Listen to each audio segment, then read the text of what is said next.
Hola, buenas tardes. Dios les bendiga. Siéntense, por favor. Bueno, vamos a orar.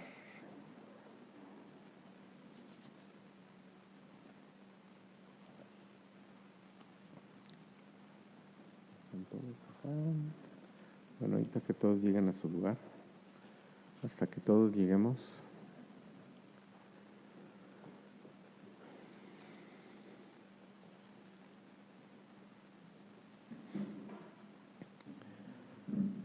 Bendito Dios y Padre, gracias te damos en este momento, Señor, por estar aquí reunidos y pedimos, Señor, tu ayuda.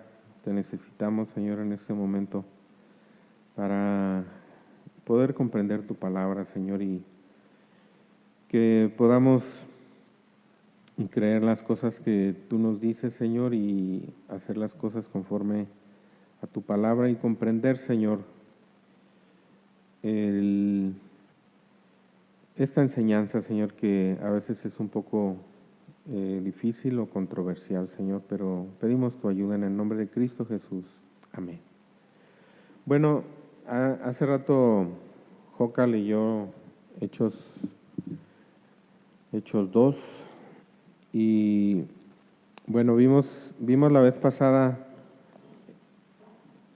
un encuadre, ¿verdad? Cómo se encuadra el Pentecostés. Dijimos que habría que contestar esa pregunta: ¿qué es Pentecostés? ¿Cuál es el significado, verdad, de Pentecostés? Y dijimos primero que era el cumplimiento de una promesa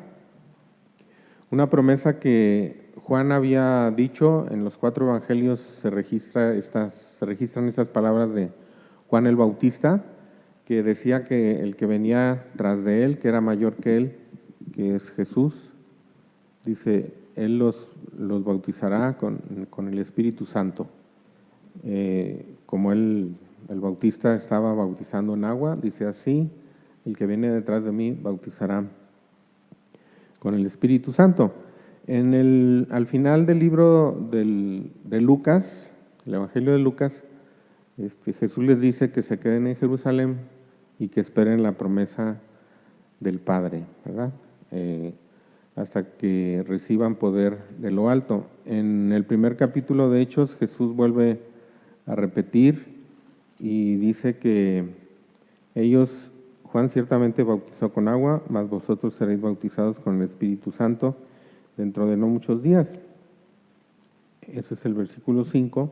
Y luego recibiréis poder cuando haya venido sobre vosotros el Espíritu Santo, y me seréis testigos en Jerusalén, en toda Judea, en Samaria y hasta lo último de la tierra. Vimos que era la promesa del Espíritu Santo, y vimos también en Gálatas que esto no solamente venía desde el tiempo del Nuevo Testamento, en las palabras de Jesús, que les dice que esperaran la promesa del Padre, dice, la cual oísteis de mí, ¿verdad? Es una promesa del Padre, pero dice, ustedes la oyeron de mí. Y eso está en el Evangelio de Juan, en el capítulo 14, versículos 16 al 18. Dice, yo rogaré al Padre y os daré otro Consolador para que esté con vosotros para siempre. Él mora con ustedes, dice, pero estará en ustedes. Esta promesa era aún anterior, según lo que dice Gálatas 3, y esto venía desde Abraham. Esto es lo que había prometido Dios, ¿verdad? Y vimos que también se cumplía en una fecha muy específica, que era la fiesta de Pentecostés, 50 días después de la resurrección. Y la resurrección era las primicias de la resurrección de una cosecha, y Pentecostés era la celebración de toda la cosecha. De esa cosecha, se hacían 2 panes y se presentaban. Entonces, todo esto es como situar, ¿verdad?, lo que significa Pentecostés.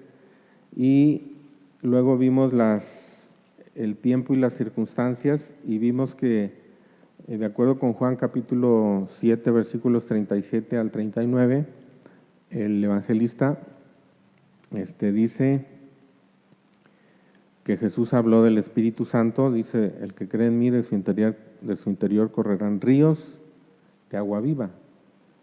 Y dice, esto dijo del Espíritu que habían de recibir los que creyesen en él, porque aún no había venido el Espíritu Santo. ¿Por qué? Porque Jesús no había sido aún glorificado. Entonces, ese momento en Pentecostés ya Jesús había sido glorificado. Vimos que él ya había resucitado y estuvo 40 días aquí con sus discípulos, hablándoles del reino de Dios. Y algo muy notable que nosotros debemos considerar, yo les hablaba de una exaltación que menciona Hechos 2:33, que dice que el derramamiento del Espíritu Santo que ocurrió en esos momentos o unos momentos antes de que Pedro estuviera predicando su sermón, era el resultado de la exaltación de Cristo. Así que exaltado por la diestra de Dios y habiendo recibido del Padre la promesa del Espíritu Santo, ha derramado esto que vosotros veis y oís. Jesús ya había resucitado y estuvo 40 días aquí en la tierra. Algo que nosotros podemos notar es que aunque había sido ya resucitado, Jesús todavía en su gloria estaba velado, porque lo vieron, pues todos, ¿verdad? Los discípulos lo vieron, algunos lo vieron en su bautismo, ¿verdad? Pensemos en el apóstol Juan, lo vio en su bautismo, anduvo con él, lo vio en la transfiguración, cuando dice que empezó a transfigurarse, su aspecto cambió, lo vio después de resucitado y todo parecía normal. Pero cuando Juan lo ve en Apocalipsis capítulo 1, tal y como él es en el cielo ahora, dice que cayó como muerto a sus pies. Entonces realmente hubo una exaltación, ¿verdad?, de Jesús en el cielo. Y ese día fue exactamente el de Pentecostés. Y entonces derramó, dice, la promesa, recibió de Dios la promesa del Espíritu Santo y la derramó sobre los que estaban ahí juntos. Les decía también que ese tiempo y esas circunstancias de la exaltación de Jesús, aunque vimos otros varios pasajes, sobre todo Efesios 1, versículos 22 y 23, donde dice que el poder de Dios lo resucitó y lo hizo sentar. Dice, lo hizo sentar a su diestra, desde el versículo 20, en los lugares celestiales. Y luego en el 22 dice, y sometió todas las cosas bajo sus pies y lo dio por cabeza sobre todas las cosas a la iglesia, la cual es su cuerpo, la plenitud de aquel que todo lo llena en todo. Entonces, el significado principal, lo que Dios estaba haciendo, eso es lo que nosotros necesitamos entender bien.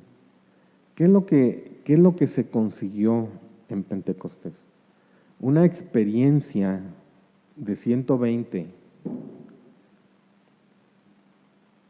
que era una experiencia individual de cada uno de esos 120, y que eso se debe repetir entonces en cada creyente en todas las épocas. Esa es la pregunta que yo dejé al final, ¿verdad? Para que continuáramos con este tema. Entonces, pues la respuesta puede empezar a aparecer con claridad de lo que ya vimos. Si nosotros entendemos que en ese momento lo que estaba ocurriendo es que se estaba formando la iglesia, estaba naciendo la iglesia. Y como dice ahí Efesios, dice que Dios, al exaltar a Cristo, dice, lo dio por cabeza sobre todas las cosas. Es decir, Cristo está sobre todas las cosas, pero es la cabeza de la iglesia, por lo tanto también la iglesia ha sido puesta sobre todas las cosas, en un lugar de exaltación. Y en ese momento surge la iglesia. Y decíamos, ¿cómo fue ese derramamiento del Espíritu Santo? Dios le da a Jesús, así como si dijéramos en las manos, la promesa del Espíritu Santo, o el Espíritu Santo para derramarlo, o es que Jesús mismo recibe el Espíritu Santo, como parece indicar el texto. Habiendo recibido del Padre la promesa del Espíritu Santo, entonces ese Espíritu Santo se derrama hacia la iglesia. Entonces, esto nos da una idea de que en Pentecostés ocurrió algo que es único. Cuando un creyente es salvo,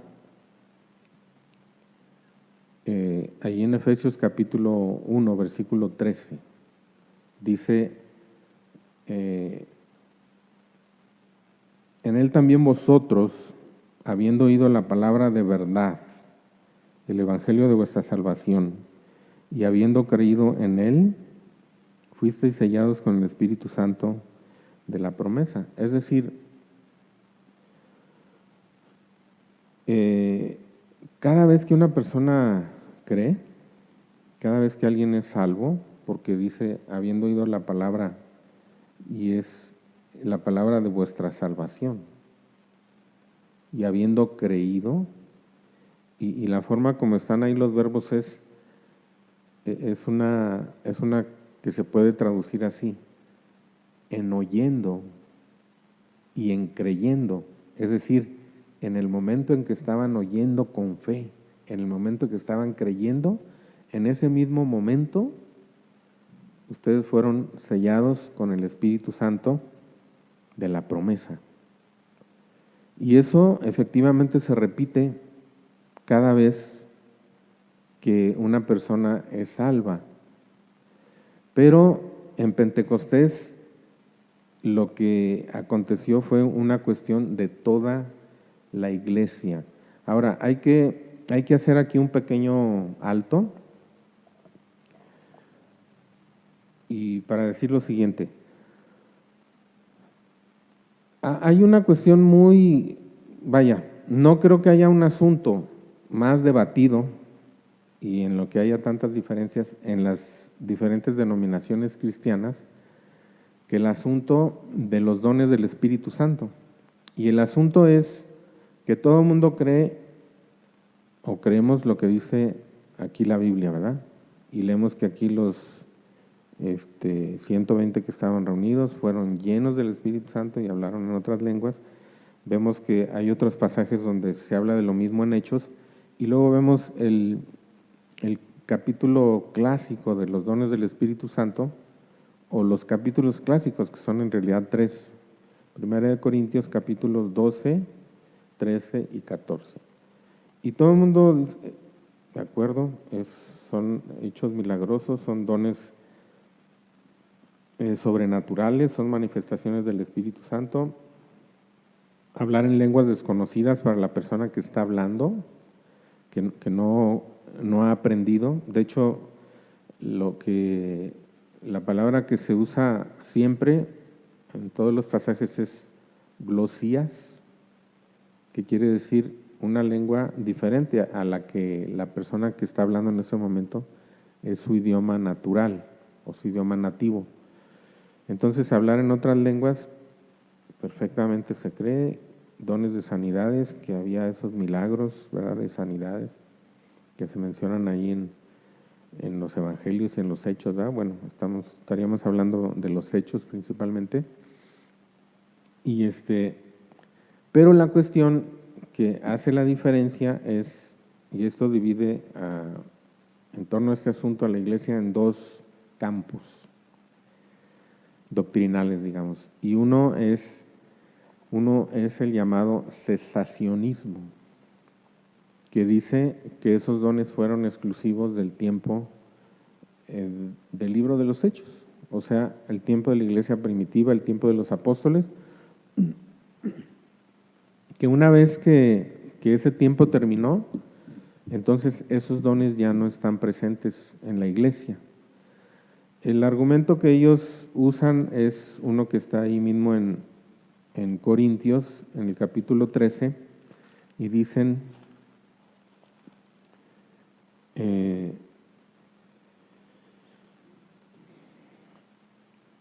dice a partir del versículo 8, dice, el amor nunca deja de ser, pero las profecías se acabarán y cesarán las lenguas y la ciencia acabará. Porque en parte conocemos y en parte profetizamos. Mas cuando venga lo perfecto, entonces lo que es en parte se acabará. Entonces ellos dicen que eso perfecto que iba a venir era la escritura del Nuevo Testamento con todos sus libros. Sin embargo, esto difícilmente se puede admitir, porque nosotros sabemos que la escritura ya está completa, que el canon ya no hay revelación como la que Dios inspiró a Pablo, a Juan, a Ezequiel, a Isaías. Sin embargo, nuestro conocimiento no es perfecto. Simplemente este mismo asunto de los dones es un ejemplo de que algunos interpretan de una forma, otros de otra, y no hay un acuerdo. Entonces, lo que dice aquí realmente es que nosotros en un momento dado, aunque tengamos la escritura, vemos por espejo, oscuramente, ¿verdad? En parte conocemos y en parte profetizamos. Y entonces lo perfecto dice que es que veremos cara a cara y conoceremos como somos conocidos. Dice, conoceré como soy conocido. Entonces nosotros ni siquiera nos conocemos a nosotros mismos de manera perfecta como Dios nos conoce. Entonces no puede ser eso, ¿verdad? ¿Cuándo cesarán las lenguas? ¿Cuándo cesará la profecía? Pues cuando venga lo perfecto. ¿Pero qué es lo perfecto? Cuando estemos en la presencia de Dios, ¿verdad? Entonces, definitivamente esa postura hay que desecharla, ¿verdad? Ahora, la otra postura en relación a esto es el continuacionismo o continuismo, ¿verdad? Que es que no, que esos dones siguen, ¿verdad? Yo creo que esos dones están vigentes en la iglesia, ¿verdad? No en todas las iglesias, porque no todas las iglesias lo creen y no todas las iglesias lo practican, ¿verdad?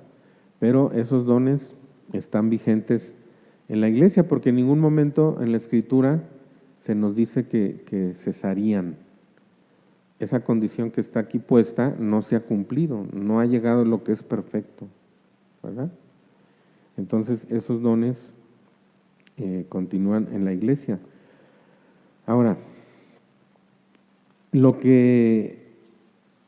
pero aún dentro de de los que creen o creemos, ¿verdad?, que los dones del Espíritu Santo siguen vigentes ahora en la iglesia, hay una diferencia o diferentes formas de ver lo que es el significado de Pentecostés, ¿verdad? La pregunta que yo decía hace rato, o la cuestión que presentaba, es algo individual de 120 personas para los cuales sucedió, ¿verdad? Eso que dice exactamente ahí, ¿verdad? Vino del cielo un estruendo como de un viento recio que corría y que llenó toda la casa, y luego dice, y se posaron sobre ellos lenguas repartidas como de fuego, y luego dice, fueron todos llenos del Espíritu Santo y empezaron a hablar en otras lenguas. ¿Es eso algo que se debe repetir en todas las personas o es algo que ocurrió de manera corporativa? Es decir, en ese momento toda la iglesia eran esos 120 y sobre toda la iglesia vino ese derramamiento del Espíritu Santo, que primero vino sobre la cabeza de la iglesia, que es Cristo, ¿verdad? Ahora,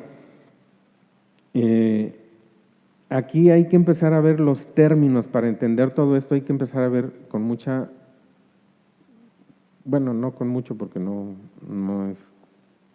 es algo que se pueda ver tan rápido así con mucho detenimiento, pero sí con cierto detenimiento los términos. Jesús dijo, ustedes serán bautizados con el Espíritu Santo dentro de no muchos días. Obviamente eso ocurrió este día de Pentecostés. Ellos fueron bautizados con el Espíritu Santo, ¿verdad? Ahora, en la narración de Pentecostés no se usa esa palabra. No dice que ellos fueron todos bautizados con el Espíritu Santo. Dice, todos fueron llenos con el Espíritu Santo y empezaron a hablar en otras lenguas según el Espíritu les daba que hablasen, ¿verdad? Entonces, hay quienes piensan, ¿verdad?, que realmente lo que sucedió ahí, que vino el Espíritu Santo a llenar a la iglesia, a morar en la iglesia, pero que eso representó no una sola cosa, sino múltiples cosas, ¿verdad? Primero se cumplió ese bautismo que Jesús había dicho, ¿verdad? Unos poquitos días antes, 10 días antes, que ya había sido mencionado muchas veces en los evangelios, ¿verdad? Ellos fueron bautizados con el Espíritu Santo, ¿verdad? El Espíritu Santo vino y ellos fueron, como es el bautismo, ¿verdad?, sumergidos en el Espíritu Santo. Pero vino también lo que el apóstol Juan en su primera carta, en el capítulo 2, versículo 20, dice, habla como una unción. Es algo que se derrama sobre. Y eso mismo había dicho Jesús ahí en el versículo 8 del capítulo 1 de Hechos. Pero recibiréis poder cuando haya venido sobre vosotros el Espíritu Santo y me seréis testigos, ¿verdad? Entonces, era que el Espíritu Santo iba a venir sobre los discípulos, como era lo que ocurría cuando había una unción. ¿Qué era la unción? Bueno, cuando en el Antiguo Testamento se iba a consagrar a una persona para un oficio, se le ungía con aceite. Y el aceite, pues ya sabemos que generalmente en la Biblia se usa como un símbolo del Espíritu Santo. Entonces esa persona, simbólicamente el Espíritu Santo era derramado sobre ella para capacitarle para lo que iba a hacer. Podía ser para ser profeta, para ser sacerdote, para ser rey. Las tres cosas que Jesús es, ¿verdad? Y entonces vino sobre ellos el Espíritu Santo. Ahora, eso era un poder, era una capacitación. Y esa capacitación era precisamente para lo que Jesús dijo que era, es para ser testigos de Él. Es decir, para dar testimonio de su persona y de su obra. Y eso nosotros lo vemos manifestado ahí, precisamente en el capítulo 2, cuando Pedro se levanta y predica, ¿verdad? Hay una gran diferencia entre el Pedro que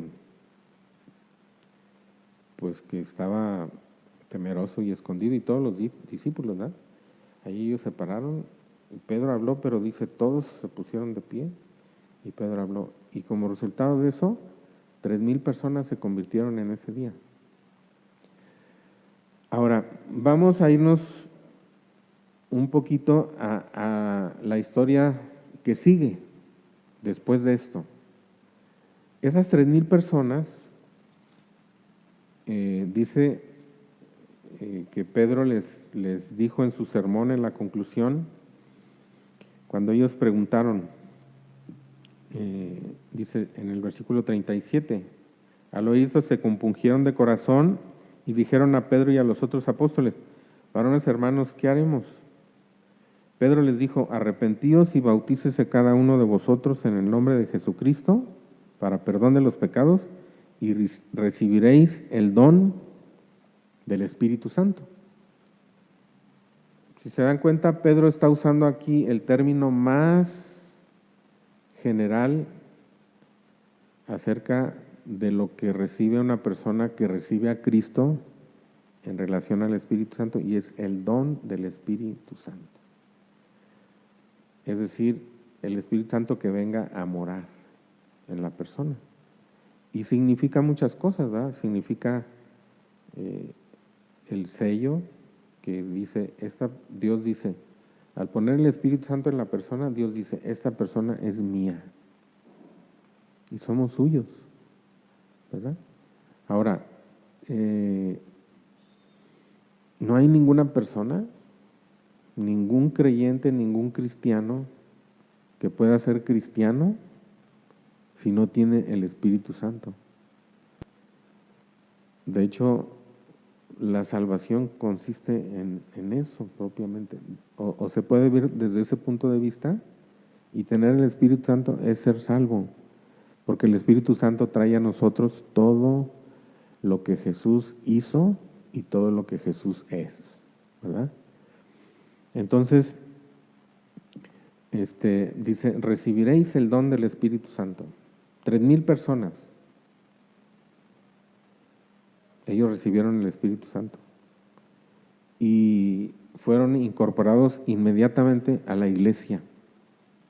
Y el Espíritu Santo hizo una obra con ellos que fue incorporarlos a la iglesia o unirlos a Cristo y formar parte del cuerpo de Cristo, ¿verdad? Ahí en 1 Corintios capítulo 12, versículo 13, se nos dice esto, ¿verdad? Esta obra del Espíritu. Y toda persona que cree en Cristo recibe esta obra del Espíritu. Dice ahí, porque así como el cuerpo es uno y tiene muchos miembros, pero todos los miembros del cuerpo, siendo muchos, son un solo cuerpo, así también Cristo. Porque por un solo Espíritu fuimos todos bautizados en un cuerpo, sean judíos o griegos, sean esclavos o libres, y a todos se nos dio a beber de un mismo Espíritu. Y fíjense cómo dice, porque por un solo Espíritu fuimos todos bautizados en un cuerpo, y a todos se nos dio a beber de un mismo Espíritu. Entonces, ¿quiénes han sido bautizados por el Espíritu Santo? Todos los que creen. ¿Sí? ¿En qué consiste ese bautismo? En unirnos a Cristo, en unirnos al cuerpo de Cristo, ¿verdad? Y eso ocurrió con esos 120 también. ¿Sí?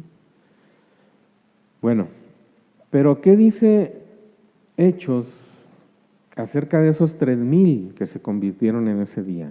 Esos que fueron salvos. ¿Dice que hablaron en lenguas? No, no dice que hablaron en lenguas. En el capítulo 3, Pedro y Juan, Dios los usa para sanar un cojo, y cuando predican, Pedro predica acerca de esa sanidad, de cómo Dios era el que, bueno, Jesús, ¿verdad?, era el que lo había sanado.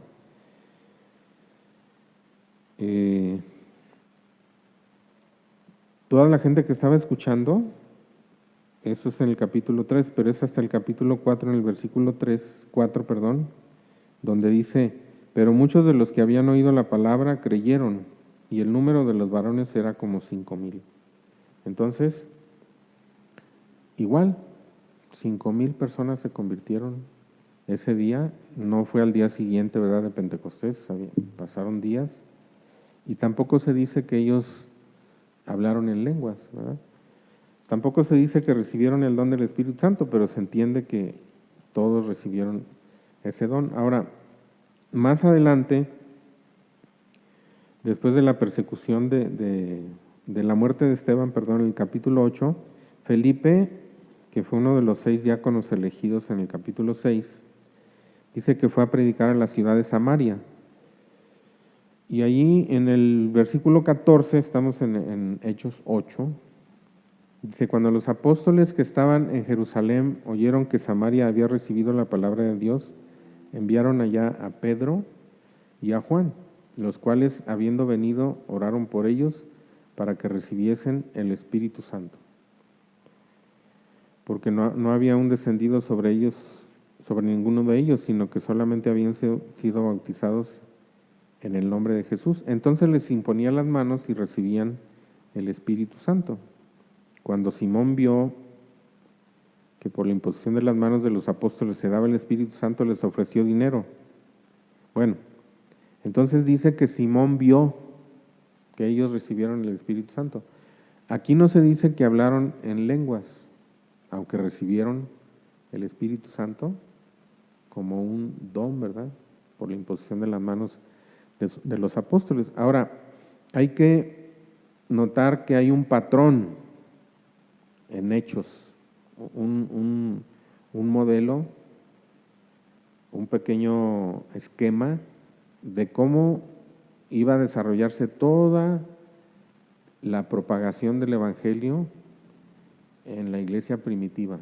Y fue precisamente ahí en el versículo 8 del capítulo 1. No sé si alguien lo puede decir de memoria, ¿verdad? Pero recibiréis poder cuando haya venido sobre vosotros el Espíritu Santo y me seréis testigos en Jerusalén, en Judea, en Samaria y hasta lo último de la tierra, ¿verdad? Entonces, bueno, están predicando ahora en Samaria. Y luego viene el capítulo 10. El capítulo 10 es un relato largo.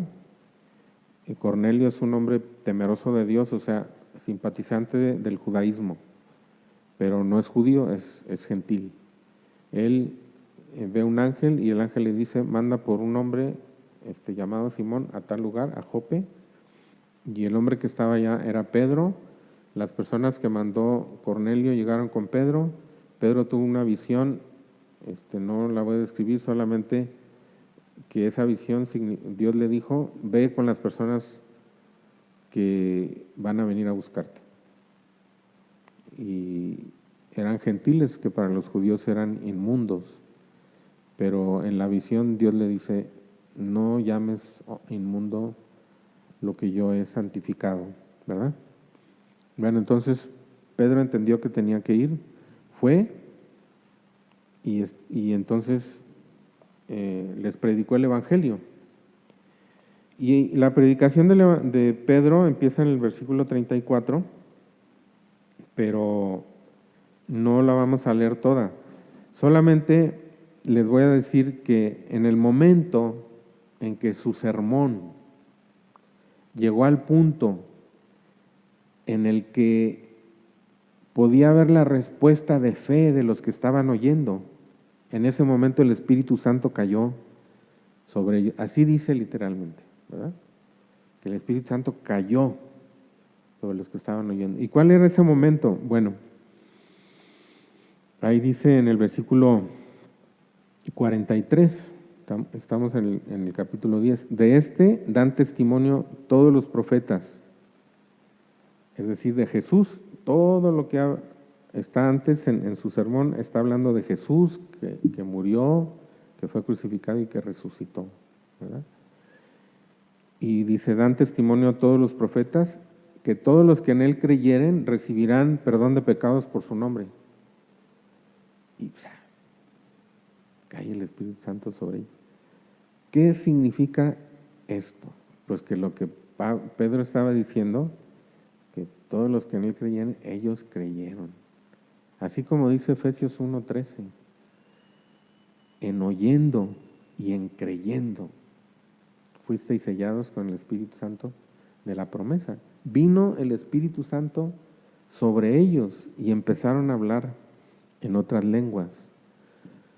Cuando nosotros vemos cómo se desarrolla lo que sigue, es que los que estaban en Jerusalén se enojaron con Pedro porque dijeron, ¿cómo fuiste a casa de inmundos, de gentiles? ¿Qué estaba haciendo Dios? Bueno, Dios estaba convenciendo a la iglesia de que los gentiles tenían que ser parte de la iglesia, ¿verdad? Y entonces como un argumento de Dios, esto está en el capítulo 11, es donde Pedro está informando a la iglesia de Jerusalén lo que pasó en la casa de Cornelio. Entonces dice, en versículo 17, si Dios pues les concedió también el mismo don que a nosotros que hemos creído en el Señor Jesucristo, ¿quién era yo que pudiese estorbar a Dios? Eso lo dijo Pedro. Y los que lo estaban oyendo, que eran los cristianos de Jerusalén junto con los apóstoles que estaban en Jerusalén, ¿qué fue lo que respondieron? Dice, entonces, oídas estas cosas, callaron y glorificaron a Dios, diciendo, de manera que también a los gentiles ha dado Dios arrepentimiento para vida. ¿Qué quiere decir esto? Que ellos, antes de lo que Pedro les dijo, no creían que los gentiles pudieran ser admitidos en la iglesia. Ellos no podían ser salvos. ¿Sí me explico? Esa era su convicción. Entonces, el relato de Pedro los convence de que los gentiles tenían que ser parte de la iglesia, que estaba en la voluntad de Dios que los gentiles fueran parte de un mismo cuerpo, de una misma iglesia, junto con los creyentes judíos. Pero lo que es muy interesante, muchachos, es lo último de la explicación de Pedro. Dice ahí en el versículo 15, estamos en el capítulo 11. Dice, y cuando comencé a hablar, cayó el Espíritu Santo sobre ellos también, como sobre nosotros al principio. Y luego dice Pedro, entonces me acordé de lo dicho por el Señor cuando dijo, Juan ciertamente bautizó con agua, mas vosotros seréis bautizados con el Espíritu Santo. Yo les pregunto a ustedes, con estas palabras de Pedro, que era el principal de los apóstoles, podemos sacar la conclusión de que hablar en lenguas era una cosa de todos los días entre los creyentes, que cuando una persona era salva, luego venía otra cosa que era el bautismo del Espíritu Santo y como evidencia el hablar en lenguas. No se puede sacar esa conclusión, porque él dice, como sobre nosotros al principio, y luego dice, entonces me acordé. Esto no lo manejaban ellos todos los días, como decir, a ver, esos que acaban de creer, de ser salvos, vengan acá, vamos a orar ustedes para que reciban el Espíritu Santo y no los vamos a dejar ir hasta que hablen en lenguas, como a veces es una costumbre. Yo acabo de hablar con una hermana y me platicó algo muy significativo sobre este asunto. Ella es una persona que Dios siempre usó desde que yo me acuerdo. Yo la conozco pues desde que yo me convertí, 18, 34 años. No, 18, son 36 años, ¿eh? bueno, 36 años. Ella siempre fue una persona que evangelizaba, pero Dios la usaba mucho pues, para evangelizar, porque a veces nosotros le hablamos a las personas y parece que no pasa nada, pero ellas se convertían y se convertían y se convertían. De hecho, ella fue pilar en la formación de varias congregaciones de por aquí cerca en ese aspecto, o sea, con ese trabajo. Bueno, resulta que donde ella estaba al frente de una congregación, llegó otra pastora y dijo, voy a dar una enseñanza sobre el Espíritu Santo y a partir de ahora, ninguna persona que no sea bautizada con el Espíritu Santo va a poder participar en ningún servicio. Y pues la pobre hermana, ella dirigía muchos cultos y hacía lo que siempre hacía, evangelizar, visitar. Pues se sentó, ya no podía hacer nada. Ahora, la hermana que llegó, la pastora, ella entendía que era sinónimo de ser bautizado con el Espíritu Santo o en el Espíritu Santo, hablar en lenguas. Si no hablas en lenguas, no eres bautizado en el Espíritu Santo, así que no puedes servir. Y ahí se quedó la hermana un tiempo, ¿verdad? Entonces, hay esa presión a veces, hay esa actitud dentro del pues el movimiento pentecostal, ¿verdad? Una persona que no habla en lenguas, no ha sido bautizada por el Espíritu Santo o en el Espíritu Santo, y entonces no está capacitada para servir. Pero resulta que esa hermana, Dios la usaba y ganó a mucha gente. Y cuando la hermana se sentó, esa iglesia se deshizo.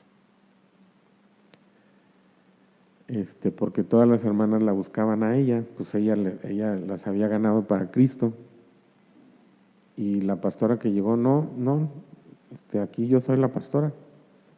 Para eso estoy aquí como pastora, tienen que hablar conmigo. Yo soy bautizada con el Espíritu Santo. La iglesia se dividió y se llegó, prácticamente quedó en nada, ¿verdad?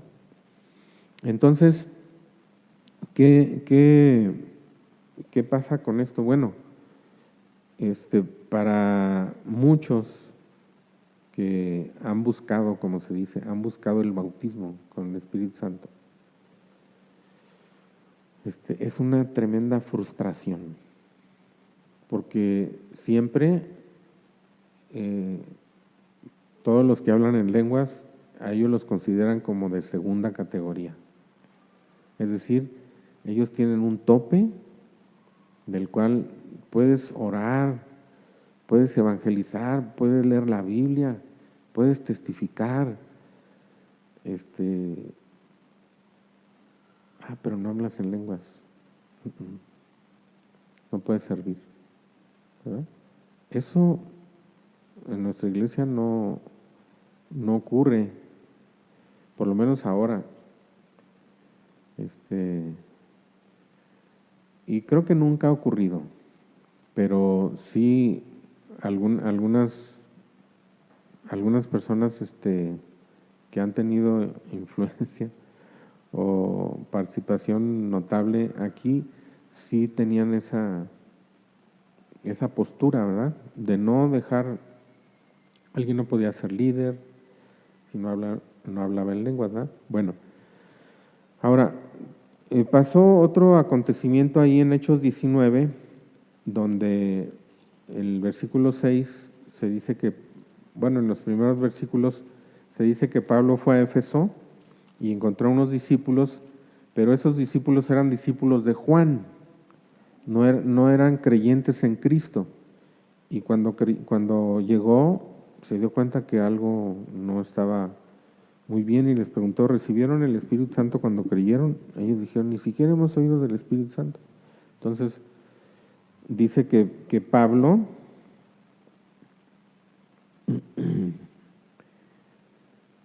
les empezó a explicar acerca de Cristo, y cuando oyeron, dice esto, fueron bautizados en el nombre del Señor Jesús, y habiéndoles impuesto Pablo las manos, vino sobre ellos el Espíritu Santo, y hablaban en lenguas y profetizaban. Bueno, eso es, digamos, ocurrió en Éfeso, ¿verdad? Ya bastante alejado de Judea, Samaria, y pudiéramos perfectamente pensar que era ese desarrollo de lo que Jesús dijo en Hechos 1:8, ¿verdad? Ustedes me serán testigos en Jerusalén, en Judea, en Samaria, hasta el último de la tierra. Y cuando iba alejándose, digamos, o alcanzando límites más extremos el testimonio de Cristo, ocurría esto, ¿verdad? Se señalan estos eventos donde las personas recibían el Espíritu Santo y hablaban en lenguas. Pero, por lo que yo les decía de Pedro, no era una cosa como a veces se dice. Es que en la iglesia primitiva todos hablaban en lenguas. Vamos a ver qué dice 1 Corintios capítulo 12.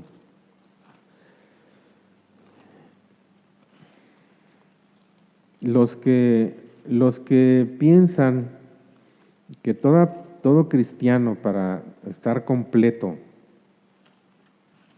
tiene que hablar en lenguas, hacen una distinción del hablar en lenguas y dicen que tiene dos sentidos. Uno es como un don del Espíritu, de los que están mencionados en 1 Corintios 12, y otro es como evidencia inicial de haber sido bautizado con el Espíritu Santo. Y se tiene que hablar en lenguas, aunque después ya nunca vuelva a hablar, si ese no es su don, pero tiene que hablar en lenguas por lo menos una vez. Si no, quiere decir que le falta algo, ¿verdad? A ver, vamos a ver qué dice 1 Corintios capítulo 12. Dice ahí, a partir del versículo 7, vamos a leer vamos a leer desde el 4 hasta el 11. Dice, ahora bien, hay diversidad de dones, pero el Espíritu es el mismo. Y hay diversidad de ministerios, pero el Espíritu es el mismo. Y hay diversidad de operaciones, pero Dios, que hace todas las cosas en todos, es el mismo. Pero a cada uno le es dada la manifestación del Espíritu para provecho, porque a este es dada por el Espíritu palabra de sabiduría, a otro palabra de ciencia, según el mismo Espíritu, a otro fe por el mismo Espíritu, y a otro dones de sanidades por el mismo Espíritu, a otro el hacer milagros, a otro profecía, a otro discernimiento de espíritus, a otro diversos géneros de lenguas, y a otro interpretación de lenguas. Pero todas estas cosas las hace uno y el mismo Espíritu, repartiendo a cada uno en particular como Él quiere. Entonces tenemos una lista de dones o manifestaciones del Espíritu, y al final dice, todas estas cosas las hace uno y el mismo Espíritu, y luego dice, repartiendo a cada uno en particular como Él quiere. Entonces, ¿quién es el que tiene esta facultad de dar los dones del Espíritu? Es el Espíritu Santo. ¿Y el Espíritu Santo cómo actúa? Como Él quiere, o sea, de manera soberana, ¿verdad? Ahora, al final de este capítulo,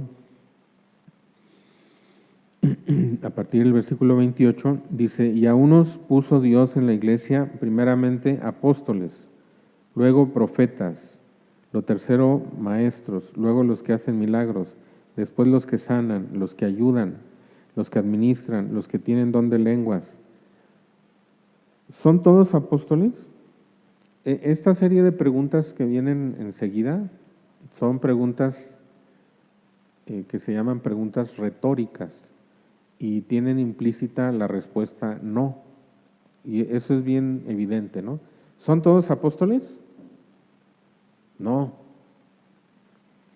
¿Son todos profetas? No. A ver, ustedes contéstenme. ¿Son todos maestros? ¿Hacen todos milagros? ¿Tienen todos dones de sanidad? ¿Hablan todos lenguas? ¿Interpretan todos?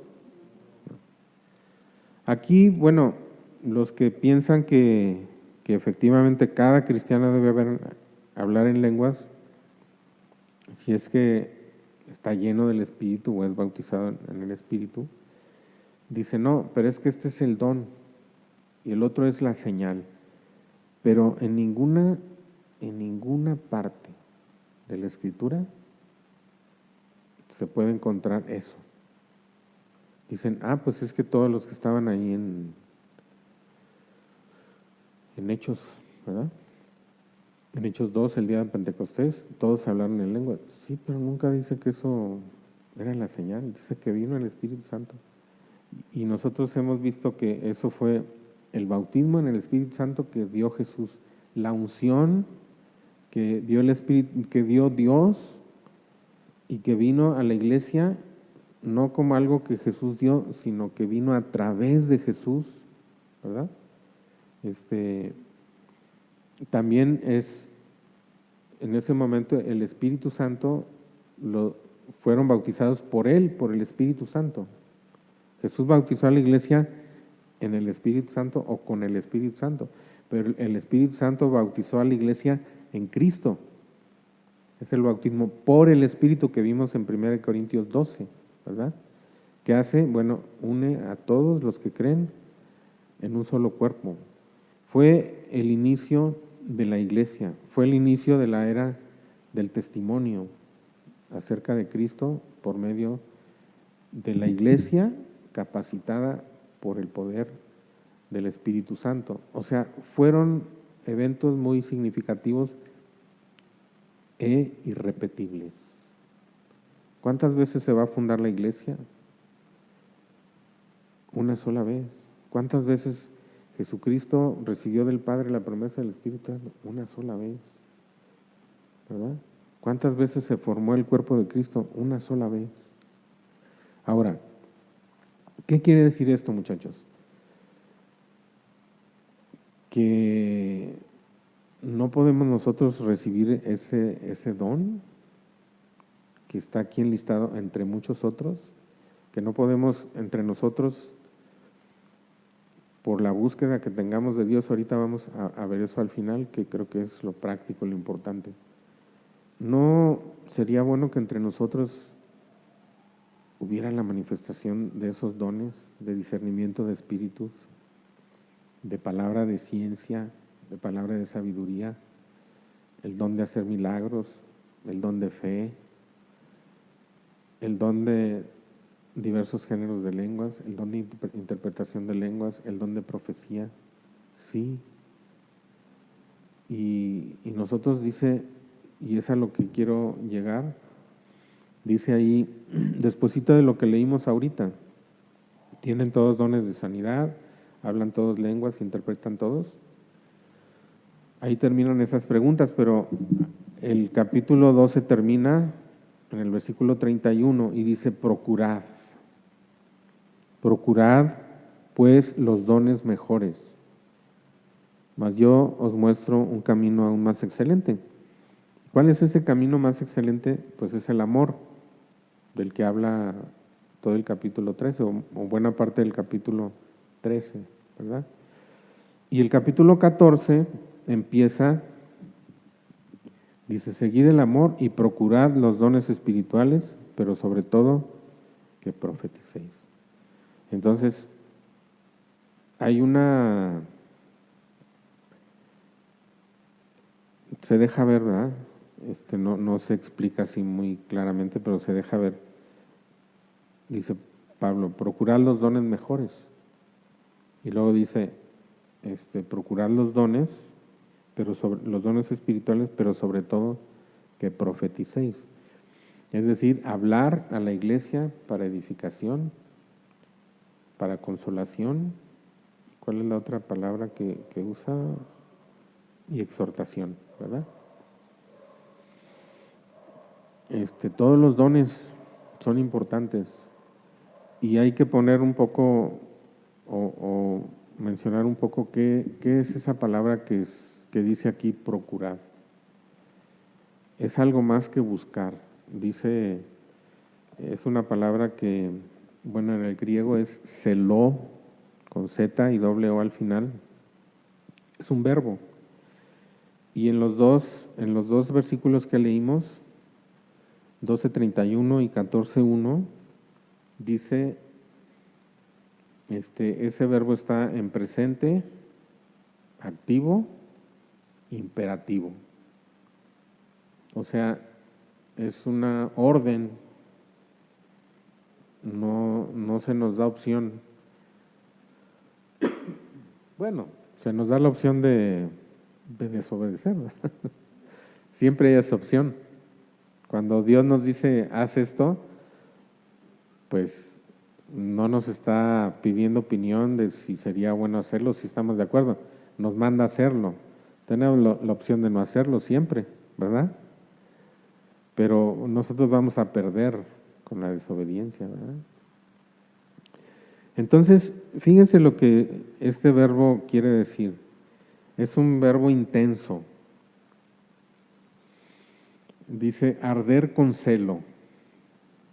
Les voy a decir todas las, digamos, todo lo que está implícito en la palabra, pero vamos a ver que algunas cosas pues no se aplican, ¿verdad? Arder con celo, ser calentado o hervir con envidia, odio o ira.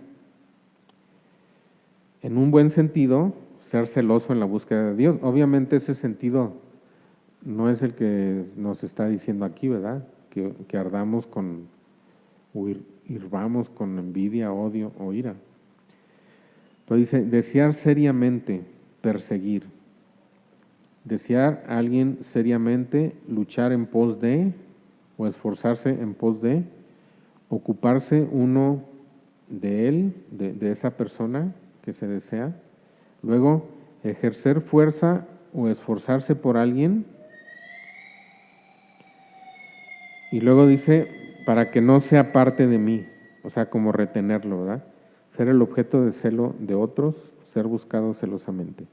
Entonces, la Biblia nos manda que nosotros procuremos los dones, que los deseemos ardientemente.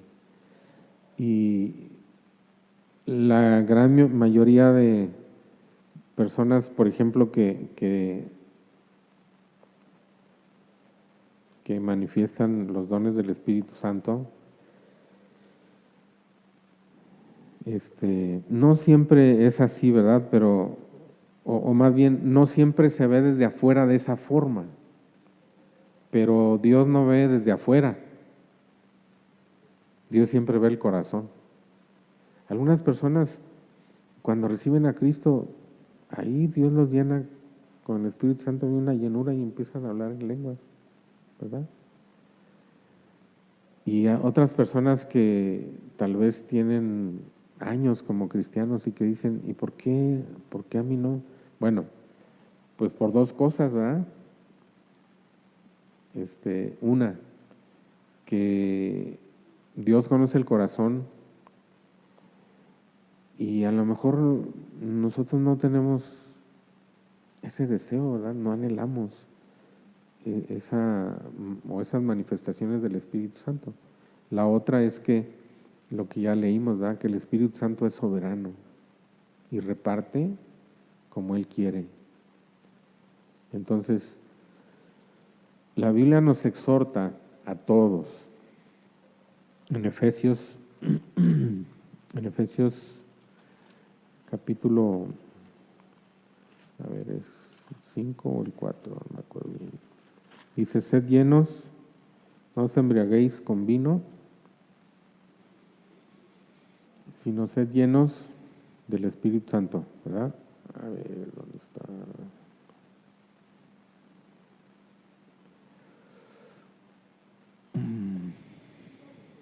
5:18. Ajá. No os embriaguéis con vino en lo cual hay disolución, antes bien sed llenos del Espíritu Santo. Esto es un imperativo también. O sea, no te emborraches.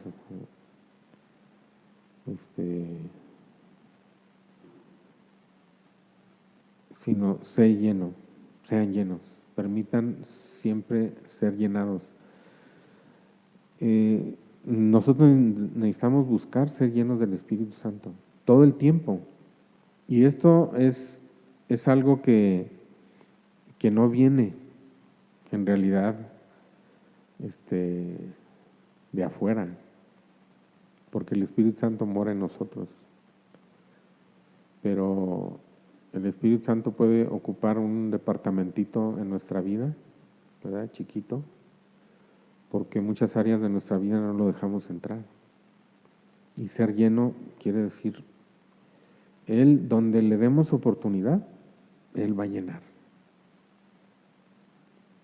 Donde nosotros abramos nuestra vida y le entreguemos nuestra vida a Dios, te entrego mis pensamientos, mis deseos, mis prioridades, mi mente, mis emociones, todo lo que queramos entregarle a Dios, el Espíritu Santo va a ocupar ese espacio y nos va a llenar.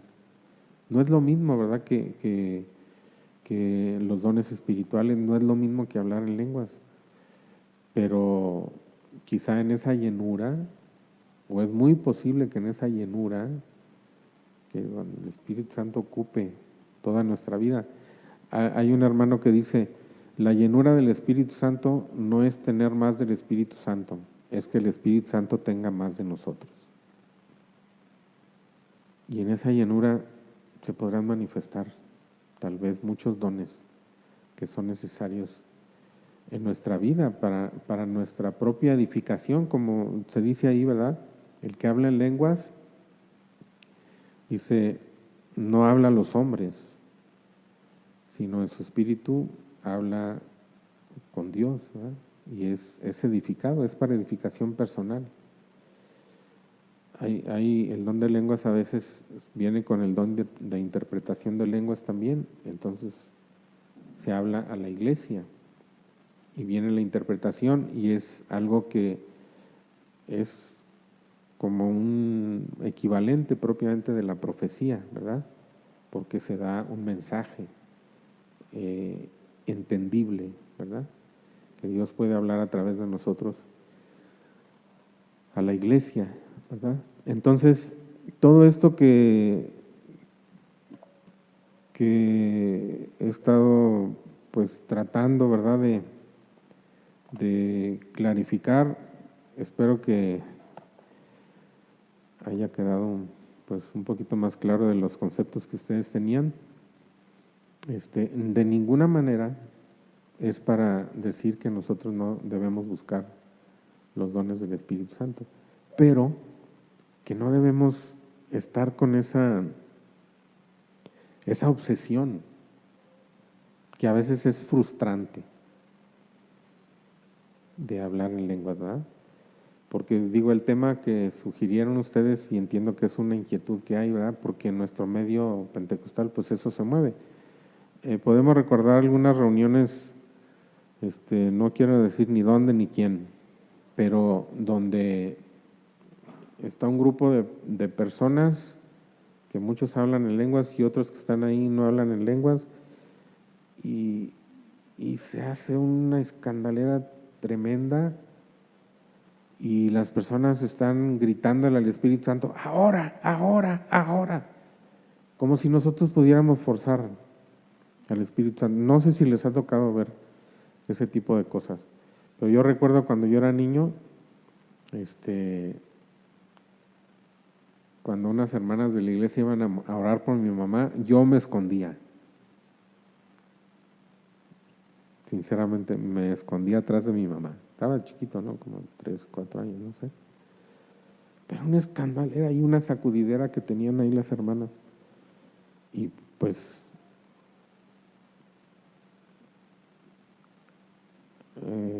esas cosas, ese escándalo, esa gritería, a veces hace que las personas rechacen las manifestaciones del Espíritu Santo, ¿verdad?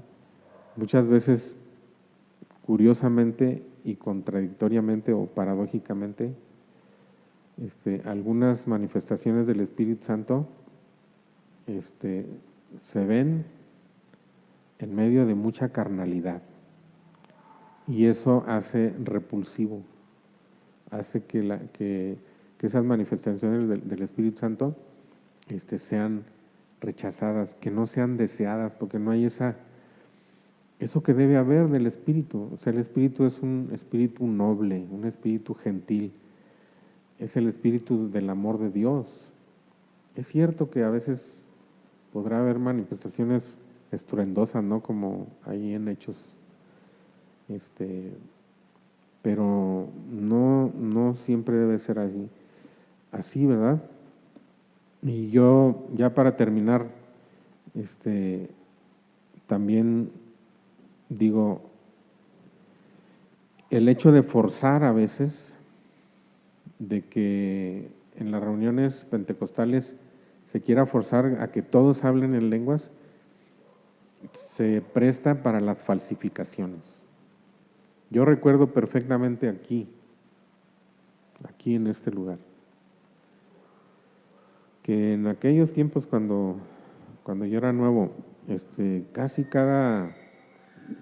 cuando ciertas personas predicaban, siempre, al final había una invitación, casi no fallaba, que los que quieran recibir el bautismo del Espíritu Santo pasen aquí al frente. Y pues ahí pasábamos, ¿no? Y pues si no pasaba nada, pues uno se regresaba todo frustrado, ¿no? Pero yo recuerdo muy bien que yo estaba junto a un hermano y una hermana estaba orando por él. Y ese hermano empezó a decir, zarabanda, zarabanda, zarabanda, porque así decían, hable rápido, alabe a Dios rápido, rápido, porque en un momento se le va a trabar la lengua y va a empezar a hablar en lengua. Y yo dije, pues eso es español, es una palabra rara, pues yo la conocía. Y la hermana que estaba orando por él empezó a decir, gloria a Dios, el Espíritu Santo acaba de bautizar al hermano tal. Y yo me fui a mi asiento con una sensación tan fea que, bueno, ustedes se imaginarán, ¿no? Darse cuenta que esa misma presión para que las personas a fuerzas hablen en lenguas hace que muchas personas simulen. Y pues eso es una cosa que hasta es ofensiva para Dios, ¿verdad? Y provoca ese rechazo. Pero bueno, en conclusión, los dones del Espíritu Santo están ahí para nosotros. Que nosotros procuremos esos dones. Quizá hay muy pocas manifestaciones ahora entre nosotros. Aquí Lidia y Caro pues son un poquito más veteranas que yo, en la iglesia, ¿verdad? Aquí en la iglesia. Pero en un principio, en esta iglesia ocurrían muchas manifestaciones del Espíritu Santo y muchos milagros. ¿Cuál era la diferencia? Yo no lo puedo decir con toda precisión y asegurarlo y decir, es que ya no buscamos a Dios. ¿Puede ser algo de la soberanía de Dios? Sí, tal vez. Pero nosotros, sea cual sea la razón, tenemos que hacer caso de lo que dice la palabra. Y la palabra dice que anhelemos ardientemente los dones, que los busquemos con celo, con verdadero deseo. ¿Sí? Y pues es una invitación, muchachos, para nosotros, ¿verdad? Pues primero a ser más celosos en nuestra búsqueda de Dios. Si no tenemos un devocional como algo continuo en nuestra vida, debemos tenerlo. Si no venimos a la oración cuando podemos hacerlo, debemos venir. Si no leemos la palabra todo lo que podamos, si no estamos deseando que Dios nos dé, yo lo pondría en esas palabras, como decirle a Dios, Señor, dame todo lo que quieras darme, ¿verdad? Y ahí está implícito que nosotros deseamos que Dios nos dé, pero también que sea conforme a su voluntad y a su soberanía, porque el Espíritu Santo es soberano, ¿verdad? Reparte a Él reparte como Él quiere, ¿verdad? Pues vamos a orar.